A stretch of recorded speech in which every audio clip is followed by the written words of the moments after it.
Fort Worth, 1878. The train shrieks to a halt, and an Irish bride steps onto sun-blanched boards, clutching a promise, only to learn her groom is dead. In his place waits a son with eyes like a storm and a heart locked by duty. Whispers coil through town. A sealed letter hints at a past that won't stay buried. One choice rises like heat off the prairie: surrender to expectation, or reach for a dangerous, aching desire. Every glance is a question, every silence a dare. And somewhere on this land, a secret is ready to burn. Tell us where you're listening from, and what do you crave most in period romances? The slow burn, the impossible choice, or the fearless heroine? Fort Worth, Texas, spring of 1878. The sky above the prairie was a pale, washed-out blue, drained of color by the midday sun. Dust rose in idle swirls along the train tracks as the iron beast screeched and hissed, exhaling one final breath before stillness settled once more over the dry earth. Siobhan Donnelly stepped down from the last carriage, her boots unsteady upon the wooden platform, worn from weeks of travel across a foreign land.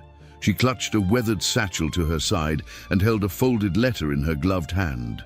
Creased, reread, and prayed over until the ink threatened to fade from her touch. Her dark green wool dress, though modest and carefully mended, clung too tightly to her skin in the rising heat of Texas. Her auburn hair, braided in a simple coil beneath a modest bonnet, was damp at the nape with nervous perspiration. She had imagined this moment 1,000 times, the face of James Morgan waiting with kind eyes, the relief of belonging after so much loss, the promise of a new beginning. But no such man stood at the platform. Instead, a tall figure watched her from the shadow of the freight shed, arms crossed, broad shoulders rigid beneath a dust-stained shirt and a wide-brimmed hat that threw his gaze into shadow. He did not approach at once. His boots were heavy upon the boards as he finally stepped forward. "You're Miss Donnelly?" The voice was deep and edged with gravel, clipped as if every syllable cost him effort. Siobhan's heart, already strained from anticipation, stumbled. "Yes," she managed, though the word caught in her throat. "I am. I'm Caleb Morgan." The name struck like a sudden wind. She blinked. "James's son?" His jaw tightened at the mention. "My father passed 3 days ago. Pneumonia took him faster than we expected." The world tilted. A distant whine from the locomotive echoed in her ears, but everything else fell into silence. Siobhan stood unmoving, save for the tremor in her fingers. "No," she whispered. "That cannot be." Caleb said nothing, only shifted his weight as if bracing himself for her collapse. But she did not cry, not here. Not in front of this stranger who looked at her with cool indifference, as though she were a shipment wrongly delivered.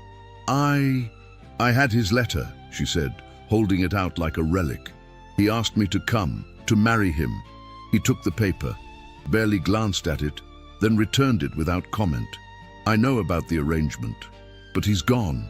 There's nothing left to sign or promise." The words, though spoken plainly, struck with cruel precision. Caleb turned without waiting and gestured for her to follow. "You can't stay here. The town's no place for a girl alone." Siobhan hesitated. The platform had emptied. The world around her stretched into endless horizon, dry fields, and unspoken judgment. What choice did she have? With legs that barely held her, she followed him past the stables and through the dust-choked street where shopkeepers paused to stare.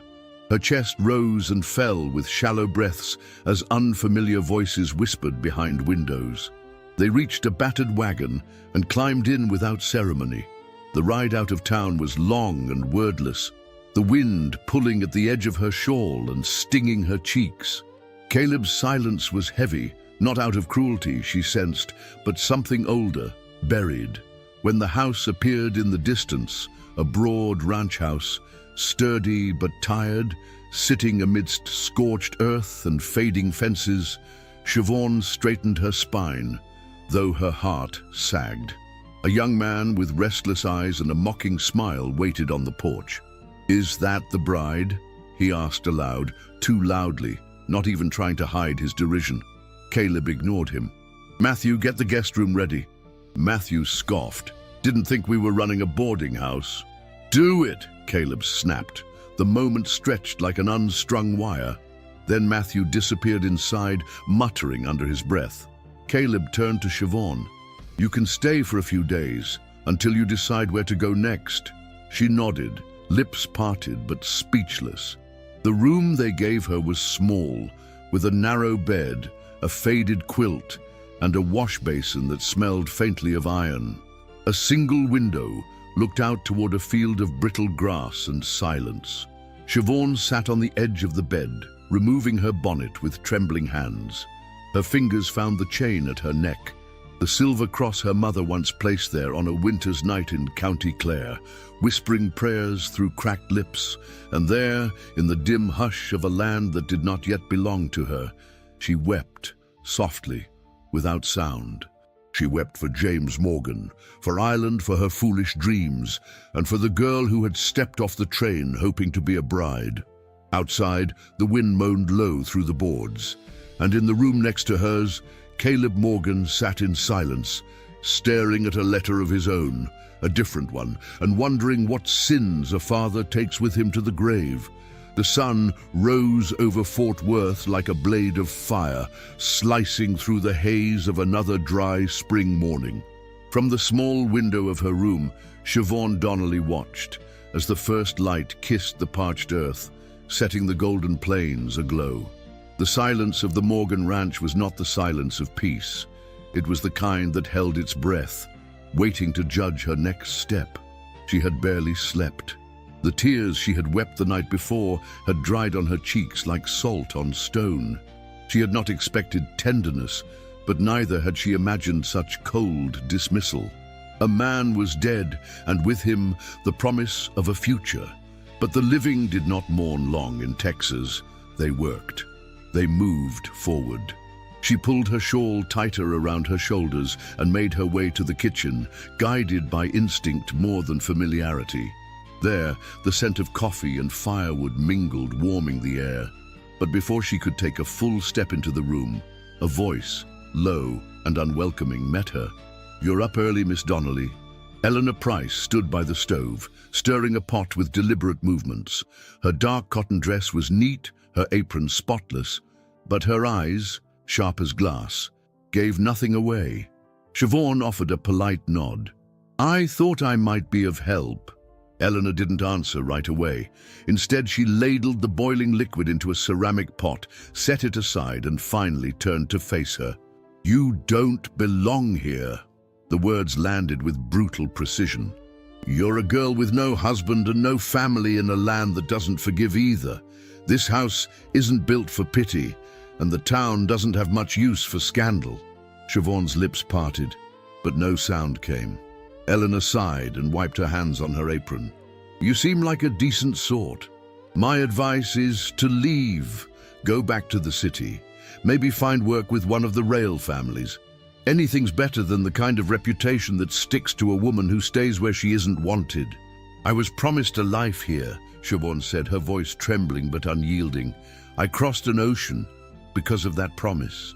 Eleanor looked at her for a long moment, then nodded once, slowly. "Then I hope you find a way to honor it, girl, before others decide what that promise was for you." Before she could reply, heavy boots echoed down the hallway. Caleb Morgan entered the room, tall and unreadable, his hat in his hand and his shirt already dusted with the morning's labor. "I need a word with Miss Donnelly," he said, not unkindly but with a gravity that turned the air to stone. Eleanor gave a final glance toward Siobhan before stepping out, her silence louder than any warning. Caleb motioned toward the table, and Siobhan sat, her hands folded in her lap. "I'll speak plain," he began, standing across from her. "You can't stay here unmarried. Not in this house, not in this town." Her eyes flicked to his, trying to decipher the meaning behind the blunt words. "If you go, you'll be alone. And that's dangerous here. If you stay without title or name, you'll be shamed. And so will this house." "I did not ask for this," she said softly. "No," he admitted, But it doesn't change what is. She lifted her chin. Are you suggesting I marry you? The words were absurd. He was her dead fiancé's son, a man who barely looked her in the eye. I'm offering what little I can. A roof, a name, protection. And what do you get in return? Silence, order. No whispers about my family. No questions about my father's choices. The room stood still. Only the crackle of the fire and the ticking of a distant clock dared interrupt them. I'll give you until sundown, he said. You may decide then. That evening, as the sky burned amber and dusk spilled over the plains, they stood before a traveling preacher in the parlor, surrounded by emptiness. Eleanor was witness. Matthew was nowhere to be found. Siobhan wore the same dress she had arrived in. Caleb wore a clean shirt and a dark vest, his hair combed back but wind-tousled by the time they arrived. The ceremony was brief. No flowers, no music, no kiss. When the preacher asked if she took Caleb Morgan as her husband, Siobhan's voice caught. Then, steady as stone, she answered, I do. Caleb's answer was equally devoid of sentiment. They signed the registry. The preacher offered a tight nod.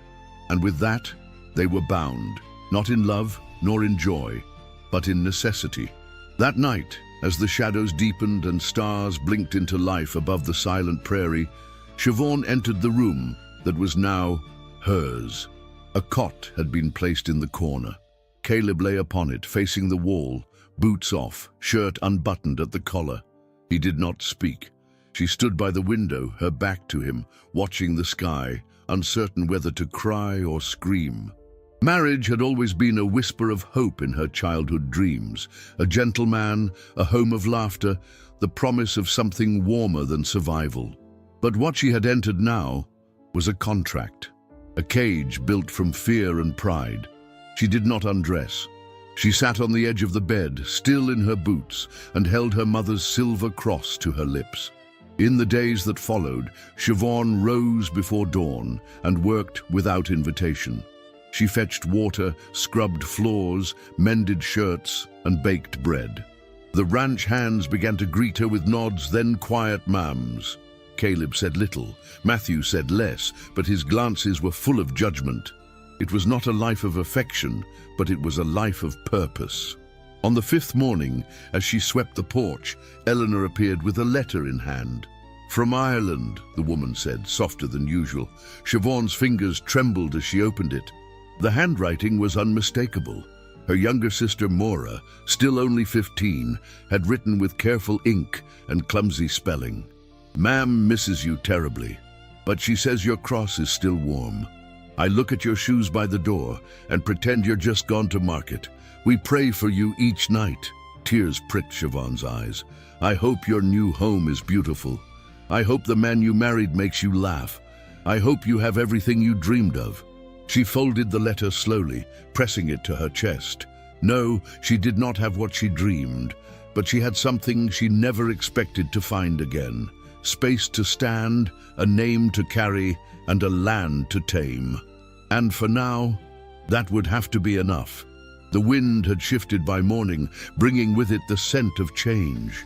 The sky above the Morgan Ranch glowed in shades of pewter and pearl, thick with clouds that held their breath like secrets yet to be spoken. Siobhan had grown used to the silence of this place, the kind that lingered between meals, between footsteps in the hallway, between glances exchanged but never explained. It was a silence she no longer feared, but wore like a second skin. Days passed, and she began to move through the routines of ranch life, not as an outsider, but as one who belonged, at least in function, if not in name or sentiment. Her hands, once soft with domestic familiarity, now bore the honest wear of labor. Calluses lined her palms from scrubbing, lifting, stitching. Her skin, fair and fine, had begun to bronze under the Texan sun. Each morning she rose before the first rays of light crept over the fields.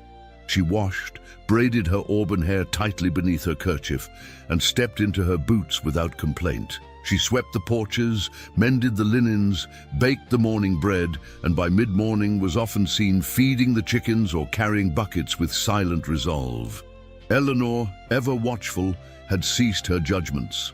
The ranch hands, gruff men of few words, had begun to tip their hats in her direction. A quiet respect had taken root, but not all hearts softened. Matthew Morgan had not changed. His eyes still lingered on her with suspicion. His words always edged with spite. He avoided speaking to her unless it was to provoke. And on this day, as storm clouds began to gather above the hills, his temper matched the weather. She was in the parlor, mending one of Caleb's shirts. The stitching had come loose along the cuff. She worked with precision, her hands steady as she pulled the needle through the soft fabric. The house was quiet. Caleb had ridden to the southern fields, and Eleanor was tending to the cellar. Matthew entered without warning, boots loud on the wood floor. He stood by the threshold, arms crossed, watching her. "You've made yourself at home," he said, voice laced with bitterness. Siobhan looked up, calm but wary. "I'm doing what needs to be done," he scoffed. "Of course you are. Just like you planned, I suppose. Come all the way from Ireland, land on our doorstep, and conveniently marry the next Morgan in line." Her needle froze mid-air. "You speak of plans," she said, carefully folding the shirt. "But you know nothing of mine." "I know you're not grieving," he snapped. "My father meant something to this house, to this land. And yet here you are, sewing like you've inherited the whole ranch." Siobhan stood slow and measured. Her green eyes met his blue ones, unflinching. "Don't confuse dignity with indifference, Mr. Morgan," she said. "I came here to marry a man who offered me a future. That future was taken from me, and I chose not to collapse. That is all." Before Matthew could answer, the front door swung open. Caleb entered, hat in hand, rain beginning to bead on his shoulders. "What's this?" he asked, his gaze moving from Siobhan to his brother. "Ask your bride," Matthew muttered, brushing past him.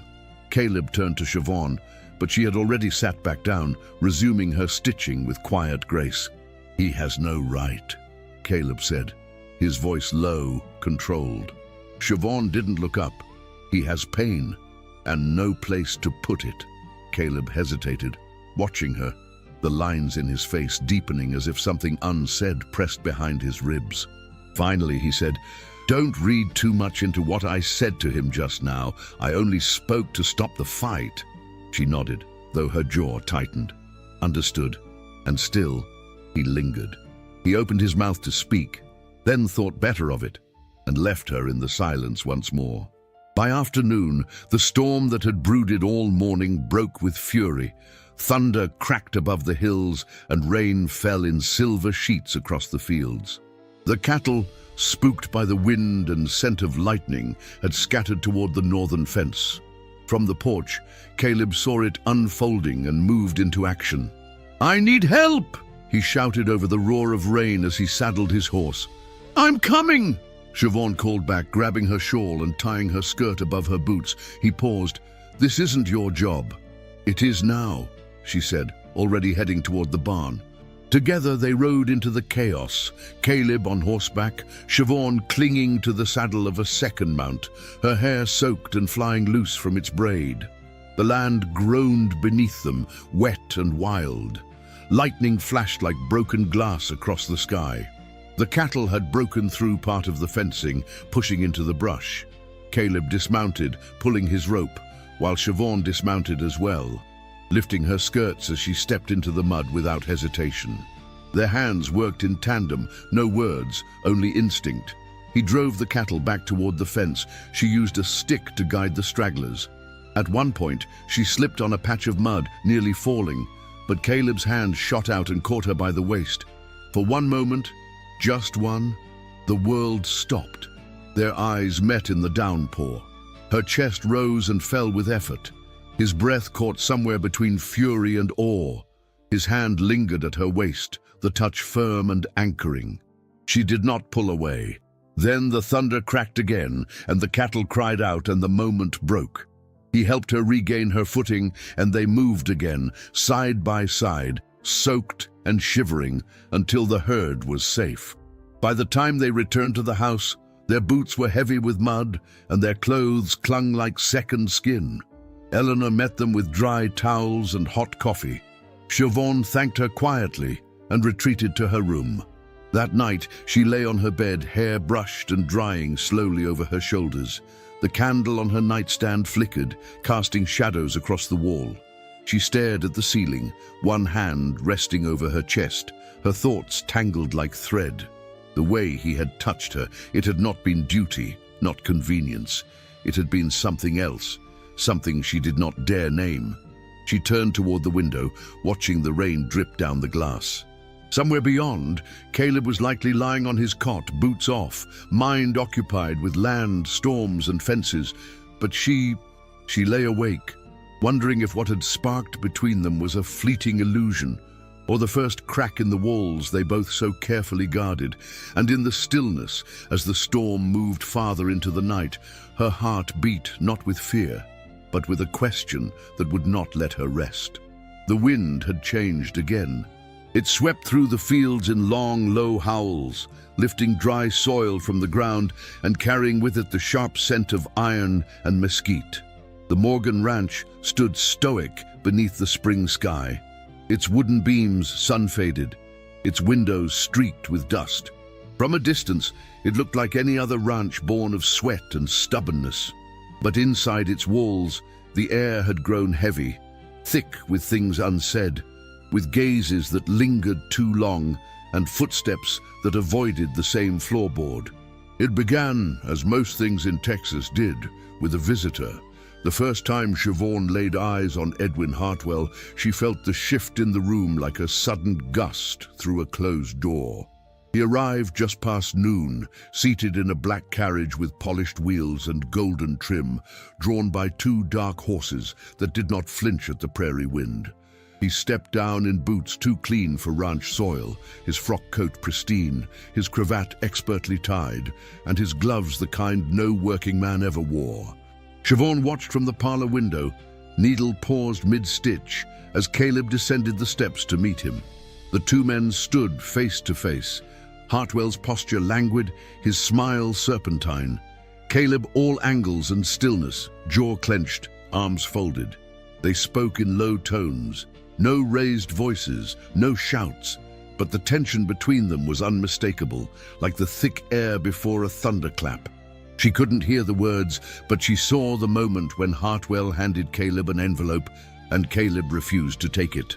Hartwell slipped it back into his coat with a smirk, touched the brim of his hat with a mockery of courtesy, and returned to his carriage. The wheels groaned as the vehicle rolled away, leaving behind nothing but dust and unease. That night, over supper, Caleb said nothing.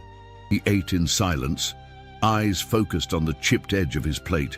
Matthew watched them both with a mixture of curiosity and contempt. Eleanor, seated at the far end, cleared her throat once and excused herself early, her back stiff with unspoken worry. It was not until the next morning that the whispers began.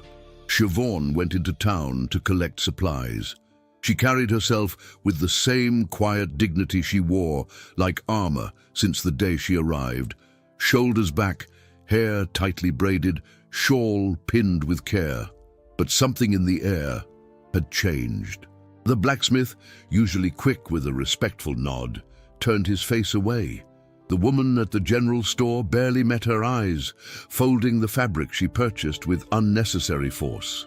And at the church steps, where she paused to pray, two older women moved aside as she approached, whispering behind gloved hands.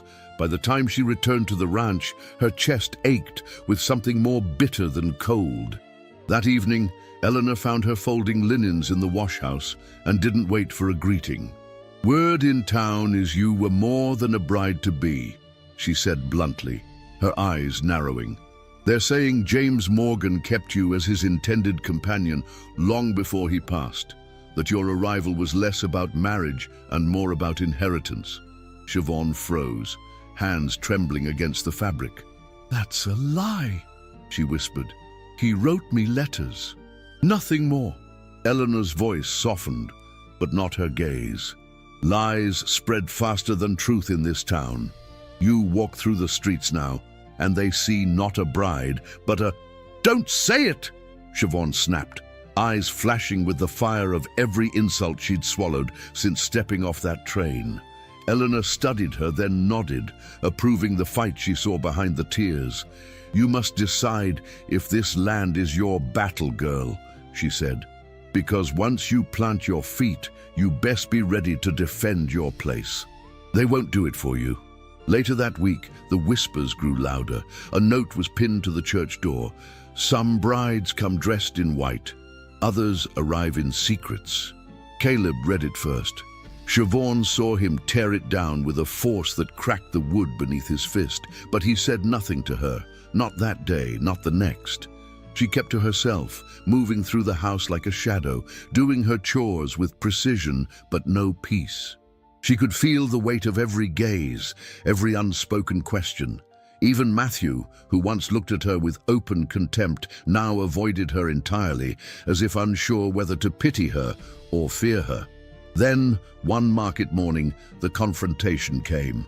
Siobhan had gone to town again, accompanied by one of the ranch hands.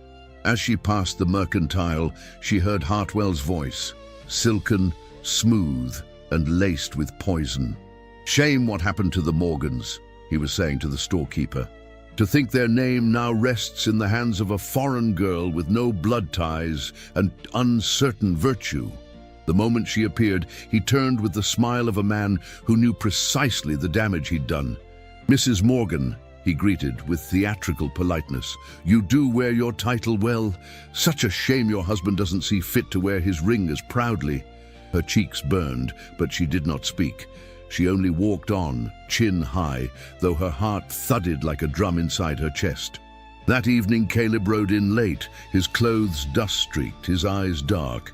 She waited on the porch steps, watching the horizon fade from amber to violet.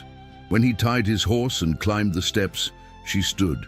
"I heard what Hartwell said in town," she began. "They think I was with your father, that I came here for land, for money." Caleb said nothing, brushing past her toward the door. She followed him inside, her voice firmer. "Do you regret marrying me?" He paused, his back to her. "That's not a question I'm going to answer," he said. "But you could," she pressed, her voice trembling. "You could look me in the eye and say what you think of me, what you truly believe." He turned then, slowly. His face was unreadable. Not cruel, not kind, just closed. "I don't believe anything that town says," he said.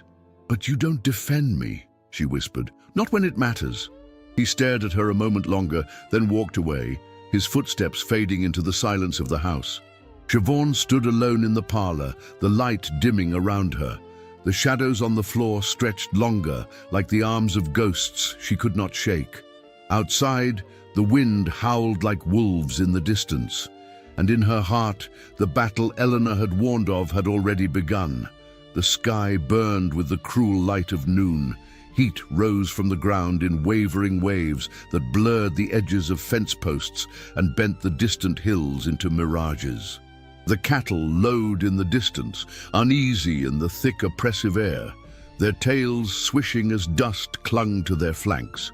A storm was building in the far sky, just beyond the line of mesquite trees, but the land held its breath, suspended in the silence that always came before the first crack of thunder.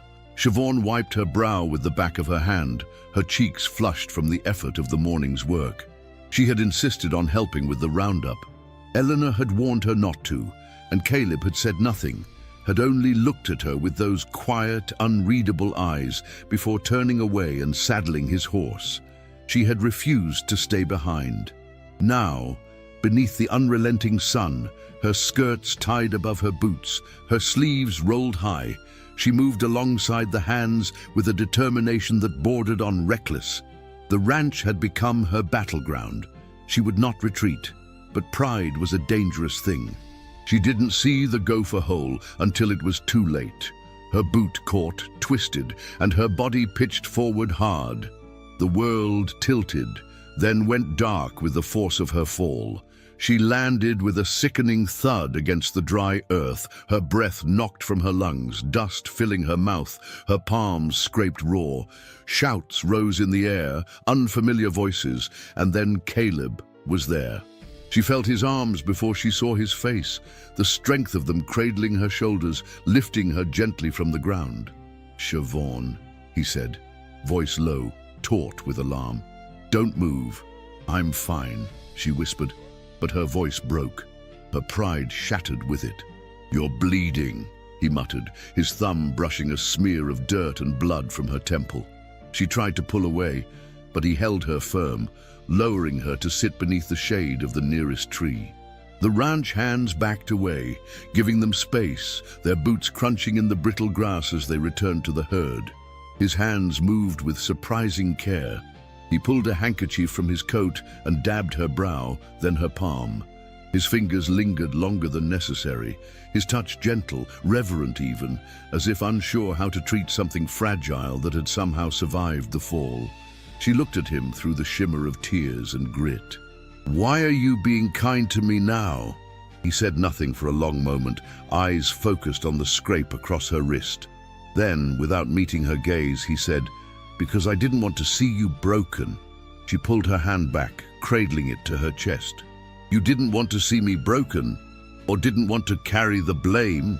His eyes flashed then, steel gray and sharp. "Is that what you think of me?" "I don't know what to think of you," she breathed, voice shaking. "You never look at me unless I'm in trouble. You don't speak unless I've disappointed you.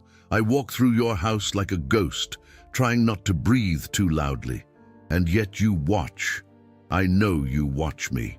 Caleb stood and turned away, fingers clenched at his sides. He said nothing. She rose to her feet, unsteady, her breath caught somewhere between defiance and desperation. "I've lived a whole life knowing what it means to be unwanted. Back home, I was the child of famine, the girl without dowry, the one mothers warned their sons about. I came here because someone said I was worthy of a future. And now I'm just a mistake tied to your family name." His voice, when it came, was low, bitter. "You weren't the only one James wrote to." The words struck her like a slap. She blinked. "What?" He faced her now, the mask gone from his face. He looked tired, torn. "I found other letters, in his study, before he died. Written to women in Ireland, offers of shelter, of marriage, promises." He paused. "You weren't the only one," he considered. Her breath hitched. The ground seemed to sway beneath her feet. "I don't know if he meant it," Caleb continued. "I don't know if he would have chosen you in the end. But when you arrived, he was already gone, and I resented that you were here, that he'd made a choice I was left to honor." A tear escaped the corner of her eye. She brushed it away with the back of her hand. "So I was a burden to you, an obligation." "No," he said quietly. "You were a question I didn't want to answer." The sky rumbled above them, the wind stirring as the storm finally stirred to life. They returned to the house in silence, their clothes damp with sweat and shame. The sky darkened to slate, and the first drops of rain struck the windows like whispers of things unsaid. That night, the storm arrived in earnest. Lightning carved the sky in jagged silver, and the wind howled around the ranch like a chorus of ghosts. Inside, the lamps flickered, the fire snapped, and the walls creaked as if remembering 1,000 secrets long buried. Siobhan stood by the parlor hearth, her hair unbound, her body wrapped in her shawl. The torn edge of James Morgan's letter rested in her hand, its ink faded by time and tears. She stared at it a long while, then held it to the flame. The paper caught slowly, curling at the edges, blackening until only ash remained. She watched it drift upward, weightless, useless, gone. "Why did you burn it?" She turned. Caleb stood in the doorway, barefoot, his shirt open at the collar, his eyes locked on hers. "Because I don't know what he promised me," she said, "and I don't care anymore." He stepped into the room, the light catching the planes of his face, the weariness in his eyes. "You said I was a question," she whispered. "Then answer me now." He crossed the space between them slowly, as if unsure the floor would hold. His hand reached for her cheek, brushing a strand of damp hair from her face. The touch was soft, searching. Their eyes met, and in that moment, beneath the storm, within the silence. They kissed. It was not rushed, not violent, but deep, slow, aching. It was the kind of kiss that asked for permission and offered no promises. A kiss that held everything they had buried beneath duty, pride, and silence. But just as quickly as it had begun, it ended. Caleb pulled back, his hand falling to his side, his breath unsteady. "I'm sorry," he said, voice raw. "I shouldn't have." She said nothing. Her lips still trembled with the echo of his. He left the room without another word, and she remained by the fire, alone, her shawl slipping from her shoulders, her arms folded tightly across her chest. Outside, the rain fell harder, drumming against the roof like 1,000 questions with no answers. The days that followed the storm arrived in quiet fragments, sunlight softened by misted clouds, morning winds that whispered through the trees, and silences that fell not from peace but from all the words too heavy to speak. Siobhan moved through the house as if suspended in time. Her fingers performed their tasks with practiced grace, washing linens, kneading dough, mending the split seams of Caleb's shirts, but her thoughts drifted elsewhere. The kiss still lingered like an ember beneath her skin, but no mention of it passed between them. Not at breakfast, not in the stables, not in the long stretches of tense, shared silence. Caleb, if anything, had grown colder, not in cruelty, but in a retreat so complete it wounded deeper than sharp words ever could. Matthew, who had watched his brother and Siobhan with mounting unease, finally erupted. It was on the third morning when Caleb found him idling at the paddock instead of repairing the rear fence. "You've had enough time to sulk," Caleb said sharply. "I need every hand working, or do you prefer to let the ranch rot while you lick your pride?" Matthew threw the hammer across the ground, the sound of iron striking dirt slicing the air. "I'm not the one acting like a damn martyr," he snapped. "You think burying yourself in labor will change what's happening around you? The ranch is falling apart, Caleb. The land's drying up, the cattle are nervous, and you're too blind or too proud to ask for help." Caleb took a step forward, fists clenched. "You want to help? Then work. I didn't ask for your commentary." Matthew laughed bitterly.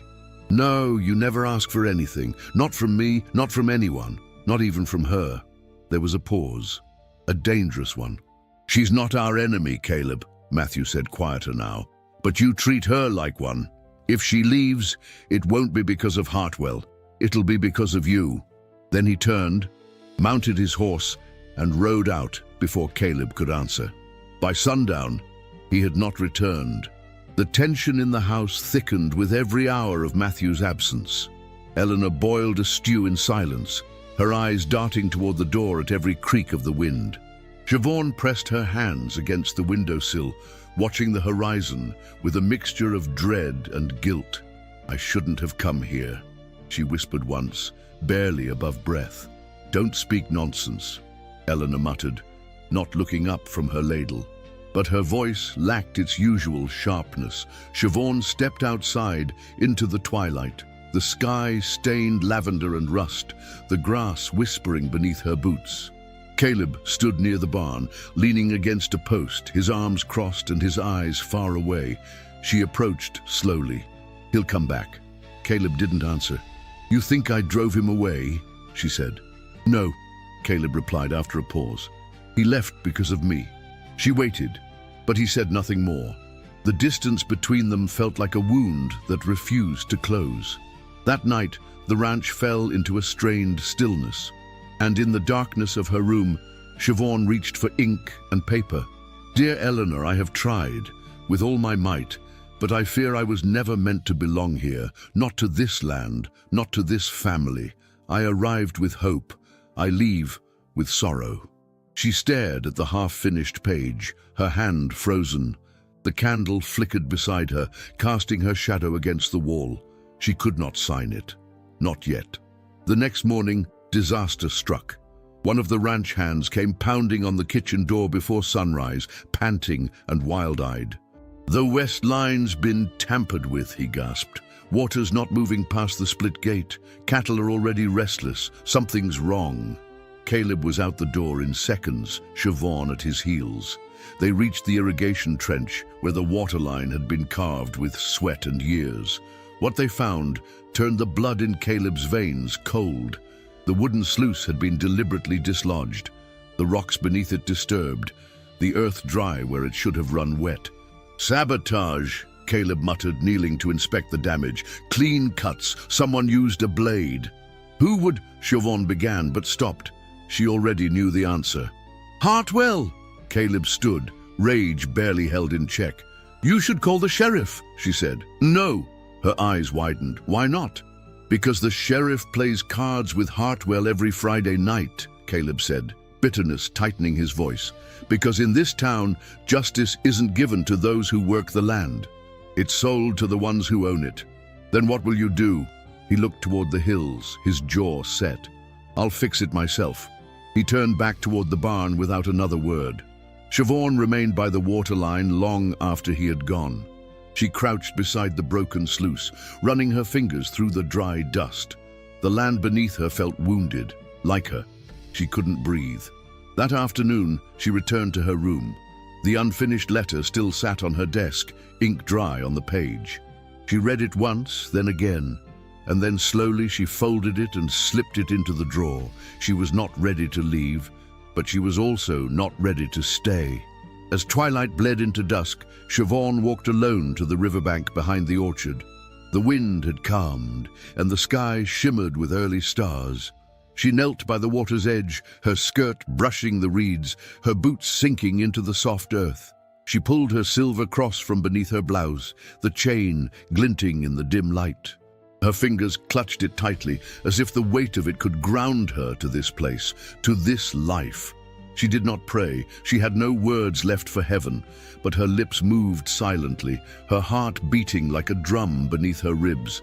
What had she become in this place? A wife in name, a ghost in her own story, a stranger to the man she had once tried to hate and now could not stop thinking of. She dipped her hand into the water. It was cold, clear, steady. The only thing in Texas that seemed to know its purpose. She stayed there long after the stars had bloomed, the silver cross pressed between her palms, the river flowing steadily past her knees.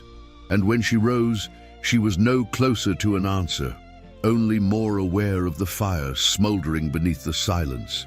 The sun had long disappeared behind the hills when the sound of hooves shattered the stillness. A single rider approached the Morgan Ranch through a trail of dust and darkness, slumped forward in the saddle, as if held upright only by sheer will or the mercy of the horse beneath him. Siobhan stood on the porch, arms wrapped around herself, her shawl fluttering in the wind. Eleanor had just whispered that another day had passed without word from Matthew. Caleb had said nothing, only tightened his grip on the fence post he was repairing, as though holding the land together would keep his brother from falling apart. But now the stillness cracked.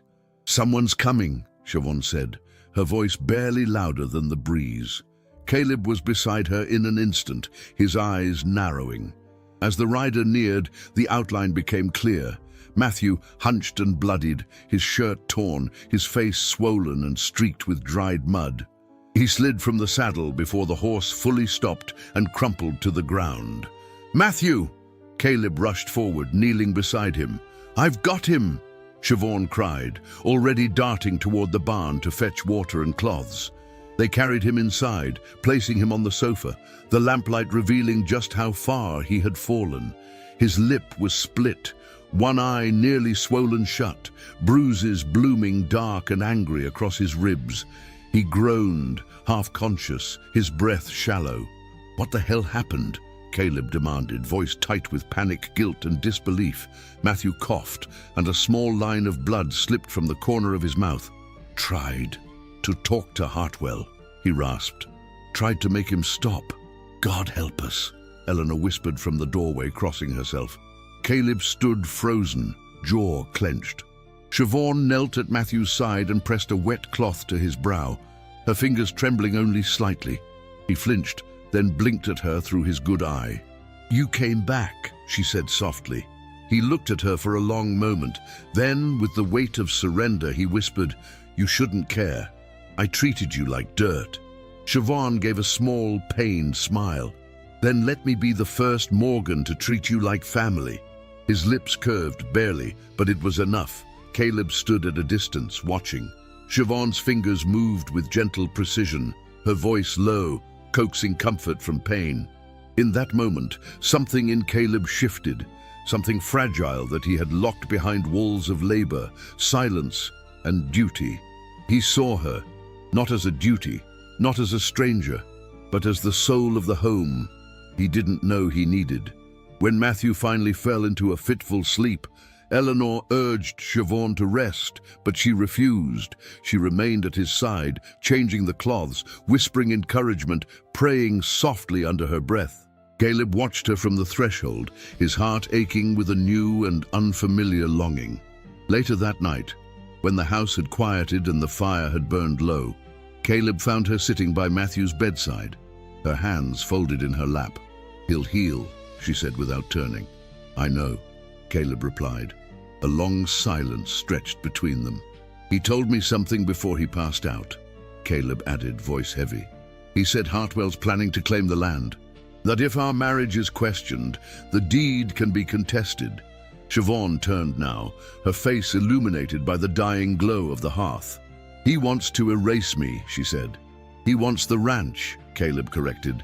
"No," she said, rising slowly. "He wants both, and you're letting him take me piece by piece." Caleb stepped forward, close enough to see the glint of anger in her eyes. "I've tried to protect this place with everything I have." "But not me," she said, her voice breaking. His silence was confirmation enough. "I watched you these past weeks," she continued, her voice rising. "I watched you bury every feeling behind your fence posts and cattle counts. I gave you everything I had, Caleb. My work, my silence, my pride. I tried to build something real with you." "And I didn't," he shot back. "No," she said, her voice trembling but steady. "You didn't. You stayed in the prison your father built, and I became another wall." He closed his eyes, breathing deeply, then looked at her with something raw and unguarded. "I'm afraid," he admitted. "Afraid that if I love you, I'll lose you, that this land will swallow us whole like it swallowed him." Her eyes softened, but she didn't reach for him. "I don't want your fear," she said. "I want your truth. I want your heart, not your guilt." "I love you," he said, the words falling from his lips like water breaking through a dam. "I do. I tried not to. God knows I tried. But I look for you in every room. I hear your voice in the wind. I haven't breathed right since you arrived." She took a step back, tears welling in her eyes. "Don't love me to save the ranch," she whispered. "Love me because you can't breathe without me." Caleb stood frozen, his hands hanging uselessly at his sides, his soul laid bare. Siobhan turned, walked to the hallway, and stopped at the threshold. She looked back once, her face a mirror of pain and longing.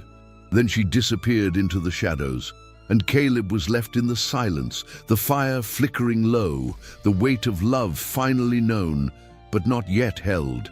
The morning air was cold, sharper than it should have been for spring. A thin fog crept low across the prairie, curling around the hooves of horses, tied outside the small town hall like breathless ghosts waiting for judgment. Fort Worth had awakened early that day, stirred by the scent of scandal and the promise of spectacle. Farmers, merchants, church ladies, widows, and opportunists alike pressed through the double doors of the hearing room, their eyes hungry for disgrace and their lips already wet with rumors. Inside, the wood-paneled chamber reeked of heat and sweat, despite the early hour. The windows had been propped open, but no breeze dared enter. Siobhan sat in the front row, her hands folded tightly in her lap. She wore her best dress, a faded blue calico that had once belonged to Eleanor's late daughter. Her hair was pinned with care, her chin high, but her heart trembled inside her chest like a bird trapped in a cage. Caleb stood behind her, tall and silent, his presence like a wall shielding her from every whispered accusation. He had said little that morning, only offered her a nod and a brief, steady touch to her shoulder before they entered the room. But that single gesture carried more weight than words could have borne. On the opposite side of the room, Edwin Hartwell sat in polished black, his hands gloved, his face smooth with confidence. To his right, a lawyer from Abilene, a man with slicked-back hair and a voice like oil, laid out neat folders and cleared his throat with theatrical importance. The judge, a weary man with thinning hair and ink-stained fingers, called the room to order. "Mr. Hartwell," he began, "you've submitted a challenge to the legitimacy of Mr. and Mrs. Morgan's marriage and their legal claim to the Morgan Ranch. On what basis?" Hartwell stood slowly, removing his gloves with delicate care. "The woman who calls herself Mrs. Morgan," he said, each syllable deliberate, "arrived in Texas under dubious circumstances. My sources confirm that Mr. James Morgan corresponded with multiple women abroad. There is evidence to suggest that this particular woman, Miss Donnelly, as she was then known, was more than a correspondent. She was his mistress, perhaps even pregnant at one time." Gasps rippled through the room like waves hitting a dock. Siobhan sat motionless, Caleb's jaw flexed, his hands curling into fists. Hartwell continued, his voice steady. "If their marriage was a cover for impropriety, if it was founded on deception, then the land under Texas law may revert to public claim or to its nearest eligible buyer." He returned to his seat, smug in the silence he'd manufactured. The judge looked toward Caleb. "You've been accused of marrying this woman to retain control of your father's property. How do you respond?" Before Caleb could rise, the lawyer from Abilene stepped forward, holding a single envelope between two fingers. "We present this letter as evidence," he said, "allegedly written by James Morgan to another woman in County Mayo, Ireland. The wording strongly implies romantic intentions and contradicts the claim that Miss Donnelly was the sole recipient of his affections." He handed it to the judge. Murmurs began again. Eleanor stood, her voice cut cleanly through the room. "That letter is forged." The judge raised a brow. "You have proof, Mrs. Price." "I have eyes," she said, "and I was there when the real letters arrived. I know James Morgan's hand. That ink doesn't match, and the wording reeks of Hartwell's theatrics." She turned toward the spectators. "Y'all remember who James Morgan was? A proud, difficult man, yes, but no snake. He might have considered several girls, but when he chose, he wrote once more. One letter, one promise, and that promise sits before you." All eyes returned to Siobhan. She stood slowly, heart pounding. With trembling fingers, she reached into her satchel and produced a folded envelope, its paper creased and delicate with age. She said nothing as she handed it to the judge. He opened it, read silently, read again, then looked up. "This letter is dated 4 weeks after the one submitted by Mr. Hartwell's counsel. It speaks clearly. I have made my choice. Miss Donnelly is the one I wish to bring to Texas. She shall carry my name." A hush fell. Even the birds outside seemed to wait. Caleb rose. Slowly, each step he took toward the bench echoed in the wooden room, like the ticking of an old clock. "I married Siobhan Donnelly because I had no other path, but I stayed married to her because she became the soul of that house," he said, voice low but sure. "She kept it warm when grief turned it cold. She worked harder than any man I've ever hired. She bore your stares, your gossip, and she never asked for anything in return." His eyes scanned the crowd. "You can call this marriage a mistake, but I won't. Because every morning I wake up and she's there, I remember what it means to fight for something good." Then he turned to the judge. "I ask that you see through the mud, and that you let us live our lives without the weight of someone else's lies." There was silence, long and still. The judge cleared his throat. "The court recognizes the validity of the marriage. The land remains in the possession of Caleb and Siobhan Morgan. This hearing is concluded."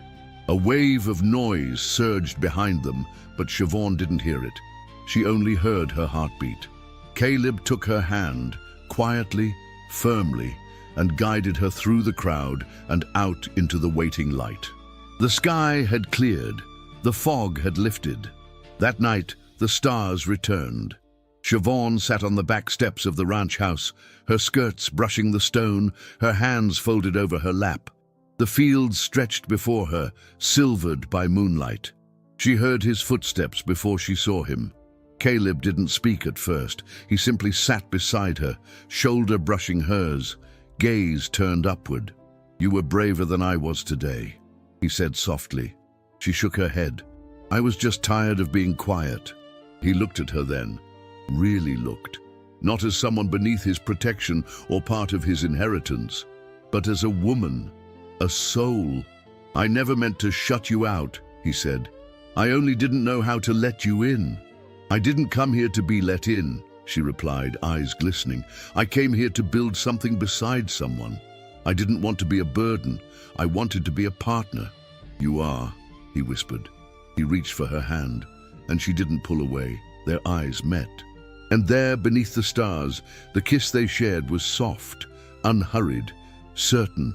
It was not born of desperation or confusion, but of quiet resolution. A beginning, not of a truce, but of trust. They stayed there long after the world had gone to sleep. Two shadows on the edge of the land, no longer strangers, no longer divided. The wind arrived first, sharp, whistling low through the grass, like a warning whispered by the land itself. It stirred the trees at the edge of the pasture and bent the wheat to its will, making the fence posts groan and the horses paw at the earth. The air thickened with the scent of rain and distant lightning, and the sky, once soft with the blush of early evening, turned a bruised and aching grey. Inside the ranch house, the walls creaked with unease. Siobhan stood at the window, her fingertips brushing the edge of the glass, watching the sky swell with fury. Beyond the hills, clouds gathered like soldiers at the edge of war. She had seen storms before, but not like this, not with the weight of something sacred beneath it. "They're saying it'll break before midnight," Eleanor said quietly, stepping up behind her with a candle in hand. Siobhan didn't turn. "It's already broken, just hasn't shown its teeth yet." Caleb had gone out hours ago to inspect the lower fields, concerned that the new sluice repair wouldn't hold. The earth was still soft from the sabotage days earlier, and any sudden downpour could split it wide again. He hadn't said much before he left. He rarely did when worry gnawed at his bones, but he'd looked at her, just once, long enough for her to read the message in his silence. If something happens, stay. She had no intention of obeying that tonight. The first crack of thunder came just after sundown, loud enough to rattle the windows in their panes. Rain followed in a deluge, striking the roof like 1,000 nails, the wind howling down the chimney. Eleanor began gathering candles and calling for the ranch hands to secure the barn. Then came the pounding at the door. A young ranch hand, soaked, shivering, stumbled into the kitchen. "The cattle, north pasture. They're trapped," he gasped, panting. "Water rose too fast. Mr. Morgan's out there now trying to lead them up the slope, but he can't do it alone." Before anyone could speak, Siobhan was already reaching for her boots. Her hands moved with purpose, tying her skirts high around her knees, securing her cloak tight against her shoulders. "Don't be foolish," Eleanor said, blocking the doorway. "I won't wait in this house while he drowns, trying to save what your men call ours," Siobhan said, her voice firm but not cruel. "I've waited enough in this life. If this land is mine, it will know my feet tonight." Eleanor didn't argue again. The rain was merciless, stinging against Siobhan's face as she mounted her mare and galloped into the darkness. The sky split open above her with flashes of silver, illuminating the ranch in brief, otherworldly glimpses. The mud beneath her churned and sucked at the hooves, but she pressed forward, heart hammering against her ribs, breath coming in gasps that tasted of smoke and earth and fear. She found him at the river's bend, waist deep in water. his shirt plastered to his back, shouting commands at the frightened cattle as he tried to guide them toward the higher ground. His hat was gone, his hair soaked and wild, his voice hoarse from effort. He turned at the sound of her arrival. "You shouldn't be here," he yelled over the roar. "You shouldn't be alone," she shouted back, sliding off her horse into the rising current. Her boots disappeared beneath the mud with each step, but she moved toward him, unflinching. Together, side by side, they began to push the cattle from the flooding trough. Caleb moved with brute strength, cracking his whip through the air. Siobhan moved with instinct and urgency, waving her arms, whistling low, guiding stragglers toward the slope. The rain was deafening, blinding. Mud slid beneath them. The river foamed like a beast made of teeth. Siobhan reached for a calf caught in a low bend, its legs trapped between two fallen branches.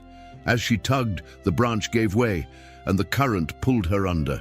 The water was cold, deeper than it had seemed. The silver chain around her neck snapped from her throat, lost to the current. Her lungs burned as panic surged. Then a hand gripped hers, strong, sure, pulling her up, dragging her toward the bank. She gasped, coughed, spat out water and mud as Caleb cradled her, his arms wrapped around her like anchors. "Are you hurt?" he demanded, his voice frantic. "No," she coughed. "But my cross, it's gone." He looked at her, his hand touching the hollow where it had rested. "You'll find another," he said, "or none at all. You don't need a symbol to know who you are anymore." She stared at him, rain washing the dirt from her cheeks. They rose together and returned to the herd, soaked to the bone, battered but unbroken. The cattle began to move, driven by the force of two hearts refusing to surrender. They pushed the animals up the slope, past the old oak tree, towards safety. By the time they returned to the ranch, dawn was breaking over the hills, a pale light casting gold across the drenched fields. The storm had passed, leaving behind a landscape scrubbed clean and glistening with promise. The ranch hands, watching from the fences, offered silent nods, not of sympathy but of respect. Caleb dismounted first and walked toward Siobhan as she slid from her saddle, her legs trembling from the night's work. He reached for her hand. She let him take it. They stood there, mud clinging to their boots, their breath rising in mist between them. "You're no stranger now," he said quietly. "You're the heart of this place." She looked up at him, and in his eyes she saw it, not pity, not obligation, but truth. In the wreckage of the storm, she had found the thing she had chased across an ocean, not a husband, not even a home, but a place. And in that place, her heart finally knew what it meant to stay.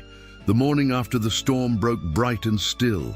The earth, soaked but standing, exhaled mist into the dawn air, and every blade of grass glistened like glass. Birds returned to the trees as if nothing had shattered the world just hours before. But inside Siobhan, something had shifted forever. She rose before the sun, dressed in silence, and walked the pasture alone. The land no longer whispered questions. It answered them. Later that afternoon, with the ranch in quiet recovery, Caleb handed her a cloth bundle. Inside lay the remnants of her silver cross, bent, dulled by river water, but still intact. "I found it wedged between two rocks by the fence," he said softly, eyes fixed on the horizon. "Didn't think it'd matter to you now." She looked down at the token, then at his face. "It does," she murmured, "but not for the reasons it used to." The moment passed without a kiss, without an embrace, yet the air between them pulsed with understanding. There would be time for softness later, but that time would not come before fire. It started just past midnight. The scent of smoke reached the house first, sharp, acrid, unnatural. Siobhan sat bolt upright in bed, already moving before she registered what was wrong. Caleb was gone from the cot. Outside, shouts cracked through the still night like gunfire. The glow through the window pane was not candlelight, it was rage set alight.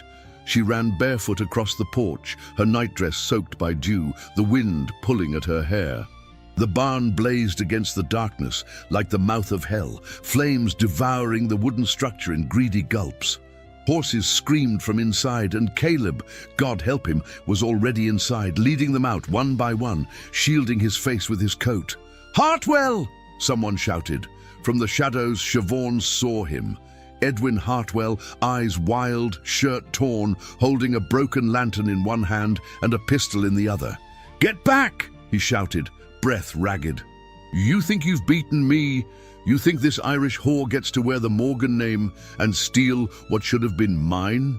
Before she could cry out, Caleb tackled him from behind. The two men fell into the dirt, fists landing with sickening thuds. Siobhan screamed as Hartwell landed a blow to Caleb's jaw, then reached for the gun again. Suddenly, another figure lunged from the side. "Don't you touch my brother!" Matthew roared. The younger Morgan slammed into Hartwell, dragging him off Caleb and pinning him to the mud, with a strength born not just of fury, but redemption. Ranch hands surged forward, restraining Hartwell as the fire crackled behind them.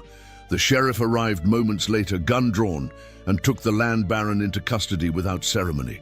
Hartwell spat blood and ash, eyes filled with hate. "You'll regret this, all of you." But no one answered him. He was no longer a man. He was a warning. The fire was finally extinguished, but the barn stood half-charred, its beams blackened like bones. Siobhan stood by Caleb's side as he wiped blood from his mouth and looked at what had nearly been lost. "He wanted to destroy what we built," he muttered. "You stopped him," she said. "No," he turned to her, voice low. "You did, from the moment you stepped off that train." Later that morning, as the sun broke fully over the hilltops, Caleb came to her carrying something wrapped in a clean handkerchief. "This was my father's," he said, pressing it into her palm.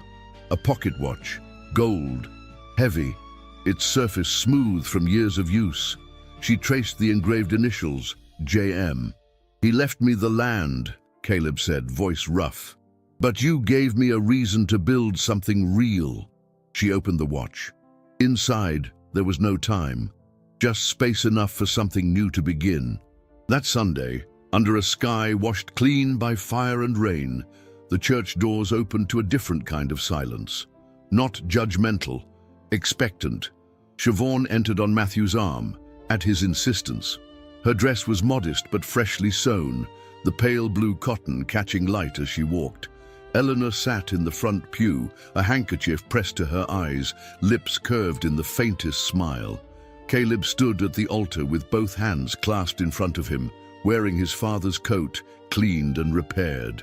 His eyes never left hers, not as she approached, not as the vows were spoken, not as her voice trembled saying yes, not to duty, but to love. No one in the congregation protested, no one whispered. The only sound was the hush of breath as two hands joined and two stories became one. They did not kiss at the altar. That was not their way. But in the barn that evening, rebuilt hastily, lit with lanterns hung from the rafters, they danced. The townsfolk, once cold and wary, came in pairs and small families. Music filled the air, lilting and sweet, carried by fiddle and guitar. Children ran barefoot across the hay-scattered floor. Laughter echoed in corners, long since silenced by grief. Caleb and Siobhan moved together in slow circles, her head resting against his chest, his arms gentle around her waist. He whispered nothing. He didn't need to. Eleanor approached from the side, her cane tapping the wood. She leaned close to Siobhan and murmured, "Now you're truly one of us, girl." Siobhan looked up, eyes bright, smile soft, not because of a wedding, not because of a name, but because she belonged. The land had tested her, the people had doubted her, love had evaded her. But in the end, it wasn't about earning a place, it was about claiming it. As the music swelled and the lanterns flickered like stars above their heads, Siobhan knew this was no longer a marriage of survival. This was home. The summer of 1886 arrived with a gentler wind than most years, brushing through the tall grasses of the Morgan Ranch like a whispered memory.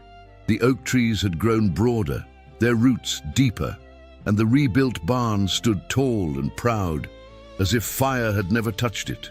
Time had softened the land, and with it, the people who called it home. On the porch of the main house, Siobhan Morgan stood with a baby in her arms, her third. The infant's breath was warm against her collarbone, his small hand clutching the edge of her shawl. At her feet, a 7-year-old boy named James chased chickens with muddy boots, and beside the corral, a girl of 5 braided flowers into a lasso while reciting her alphabet in a thick, determined Irish accent. She smiled. Inside, the house buzzed with preparations. Eleanor, now moving more slowly, directed the kitchen staff with the same sharp tongue and sharper instincts she always had. Her hair had turned fully white, but her mind remained as fierce as ever. Occasionally, she paused and watched Siobhan from the window, her eyes damp but proud. The church bells rang in the distance, 3 soft chimes to signal Sunday. Caleb approached from the stables, dust on his sleeves and the faintest limp in his left leg, an old wound from a cattle stampede 2 springs prior. His face was lined with sun and time, but when he looked at Siobhan, he was the same man who once carried her from a flood, the same man who once said she was the heart of the land. Only now, she truly was. He kissed her cheek and took the baby from her arms.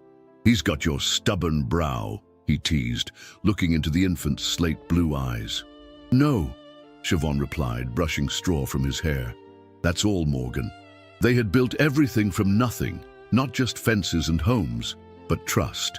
The town that once shunned her now called her Mrs. Morgan with genuine warmth. She served on the church board.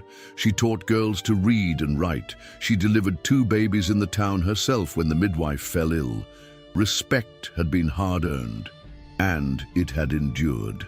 As for Matthew, he ran his own section of the land now, married to a local school teacher named Ruth. He had changed the most, still rough around the edges, still prone to grumbling, but softened by fatherhood and loss. A year after the fire, he had buried a friend who hadn't made peace with the past. That changed him. That gave him reason to fight for more than pride. And Hartwell rotted in a prison cell 3 counties away, stripped of title, land and legacy. Word had it he paced day and night, still cursing the Irish girl who took it all from him. But in truth, it wasn't Siobhan who had undone him. It was his own inability to love anything that didn't serve him. Siobhan visited his property once, years later. Weeds choked the veranda, shutters hung loose, a ruin pretending to be a home. She never returned. In contrast, the Morgan Ranch thrived. Not because of wealth, though it was comfortable now, but because of roots, real ones. As the morning light grew golden, the family dressed for church. Caleb buttoned the collar of James's shirt while Siobhan helped their daughter into her boots. The baby, now awake and hungry, wailed until he was placed in Eleanor's arms, where he promptly fell silent. She smirked. "Told you," she said. They walked to the chapel as they always did, hand in hand, the children running ahead. Siobhan's skirts brushed the earth, her heart full. Around them, the town had changed. There were more children, more fences, more women reading books on porches, and more men asking for their wives' opinions in public. Slow progress, but progress nonetheless. Inside the church, sunlight streamed through the windows, casting a soft glow over the pews. Siobhan sat beside Caleb, their children between them, her hand resting lightly over his. As the sermon began, she looked around, not just at what had become, but at what had been. The train ride from Dublin, the letter in her apron, the silent vows exchanged beneath a shroud of sorrow, the storm, the fire, the kiss, all of it lived inside her, not as wounds, but as pillars. After the service, a young girl approached Siobhan shyly, holding out a folded paper. "My mama says you helped her when nobody else would," the child said. "She says I should grow up to be brave like you." Siobhan knelt and looked the girl in the eye. "No," she said gently.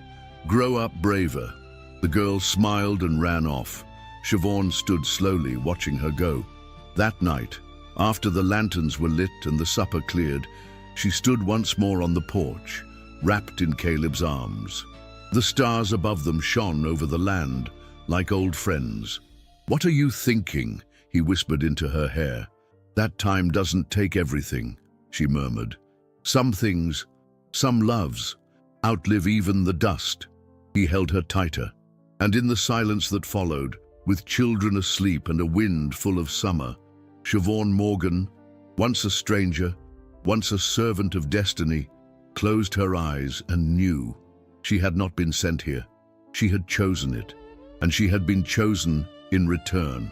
Some stories linger in the heart long after the final lanterns have faded.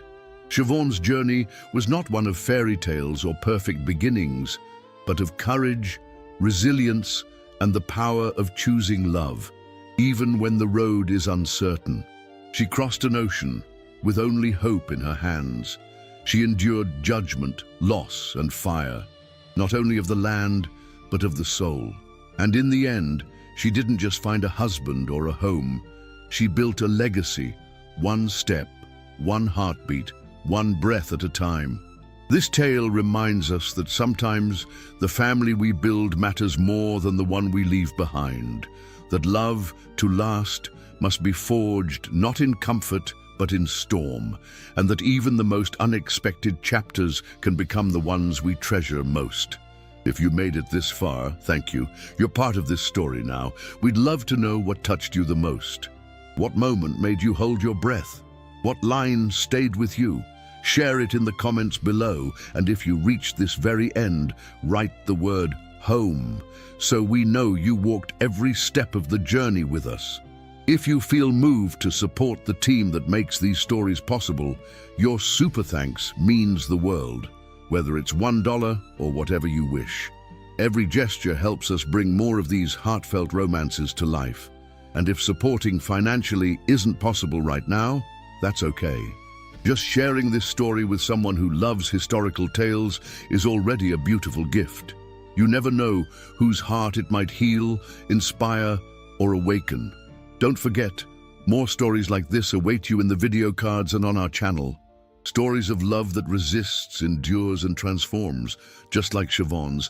Thank you for being here. And remember, love is not something we find. It's something we choose, again and again.